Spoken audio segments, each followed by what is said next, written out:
Paper leak के मुद्दे पर दिल्ली के जंतर मंतर पर करीब 1 महीने तक चला कॉकरोच जनता पार्टी का आंदोलन भले ही खत्म हो गया हो, लेकिन महाराष्ट्र में एक बार फिर से मराठा आरक्षण का मुद्दा गरमाया हुआ है।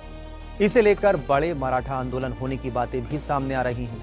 महाराष्ट्र में मराठा आरक्षण आंदोलन के प्रमुख चेहरा माने जा रहे मनोज जरांगे पाटिल ने 29 जुलाई को जालना जिले के अंतरावली सारथी में समुदाय की एक बैठक बुलाई है।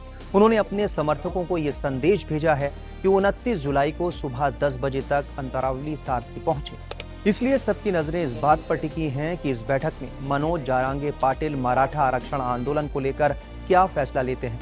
बता दें कि पिछले दिनों मनोज जरांगे पाटिल सीजेपी को अपना समर्थन देने दिल्ली के जंतर मंतर पहुंचे। जरांगे ने पहले अन्य पिछड़ा वर्ग यानी ओबीसी श्रेणी के तहत कुणबी समुदाय के लिए आरक्षण की मांग की थी और इस मांग को मनवाने के लिए भूख हड़ताल भी की थी। मंत्री राधाकृष्ण विखे पाटिल ने सरकार की ओर से उनसे मुलाकात की और कहा कि प्रशासन उनकी मांगों के प्रति सकारात्मक रुख रखता है। मनोज जरांगे पाटिल ने 29 जुलाई को अंतरावली सारथी में मराठा समुदाय के सदस्यों की एक बैठक बुलाई है और उनकी टीम ने इस सभा के बारे में पूरे राज्य में मराठा समुदाय के सदस्यों को संदेश भी भेजा है।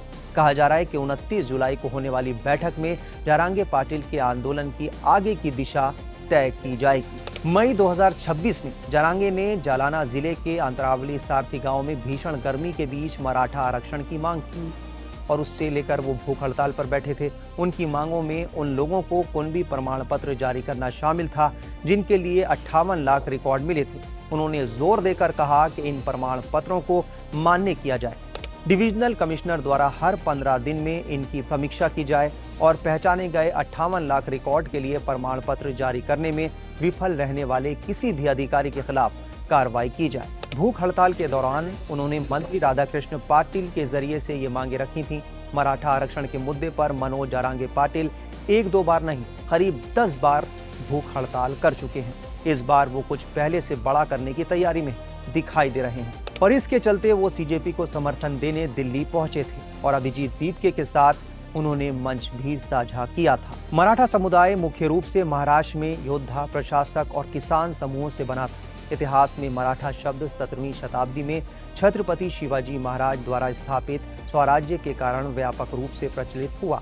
मराठा को केवल एक जाति समाज ही नहीं बल्कि एक विशाल राजनीतिक सामाजिक समूह माना जाता है। मराठों के विभिन्न स्तर थे जैसे जमींदार, किसान, सरदार, पेशवा और सैनिक। महाराष्ट्र में मराठा आबादी राज्य की कुल आबादी का करीब 33% है। संख्या के हिसाब से यह अनुमानित तौर पर 3.5 करोड़ से 4.5 करोड़ के बीच है। अब जरा मनोज जरांगे पाटिल का इतिहास और उनके बारे में भी जान लेते हैं। मराठा आरक्षण आंदोलन का चेहरा बन चुके मनोज जरांगे पाटिल मूल रूप से महाराष्ट्र के बीड जिले के मातोरी गांव के रहने वाले हैं। वर्तमान में वो अपने परिवार के साथ जालना में रहते हैं। साल 2010 में जब वो 12वीं कक्षा में पढ़ रहे थे तभी उन्होंने पढ़ाई बीच में छोड़ दी और आंदोलन से जुड़ गए। अपने जीवन यापन के लिए उन्होंने होटल में भी काम किया। जरांगे की पारिवारिक स्थिति आर्थिक रूप से मजबूत नहीं रही और साल 2016 से 2018 तक उन्होंने जालना में आरक्षण आंदोलन का नेतृत्व किया। इसके बाद आरक्षण से जुड़े मुद्दों को उठाने के लिए उन्होंने शिवबा नामक संगठन बनाया। शुरुआत में वो कांग्रेस कार्यकर्ता के रूप में भी राजनीति में सक्रिय हुए, लेकिन बाद में वो कांग्रेस से अलग हो गए। जरांगे पाटिल मांग करते रहे हैं कि मराठाओं को उनकी आबादी के हिसाब से आरक्षण मिलना चाहिए और कम से कम 10% आरक्षण तय किया जाना चाहिए। खबरों की रणभूमि में यहाँ शोर नहीं सोच लड़ती है, जहां शब्द नहीं फैक्ट्स वार करते हैं और हर सवाल खोलता है सच की नई परत।